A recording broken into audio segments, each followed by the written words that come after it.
Ya, pemirsa, di hari pertama masuk kerja setelah atau pasca libur panjang, PJ Wali Kota Palembang CK Virgowansyah memastikan para ASN yang bolos ini akan dikenakan sanksi sesuai dengan aturan yang berlaku.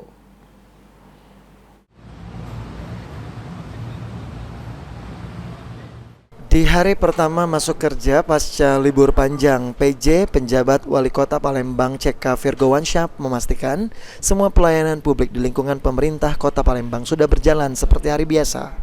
Selain itu, para ASN diharapkan dapat kembali bekerja sesuai dengan tugas pokok dan fungsi masing-masing dalam memberikan pelayanan kepada masyarakat. Pemeriksaan kehadiran masih akan dilakukan dan jika ada ASN yang bolos atau belum masuk tanpa alasan yang jelas akan dikenakan sanksi sesuai aturan yang berlaku, baik berupa peneguran maupun sanksi lainnya. Sudah jalan, tadi pagi Yesus saya sudah mengecek beberapa, ya mudah-mudahan kita terus cek ya. Kita pastikan pelayanan tetap harus jalan.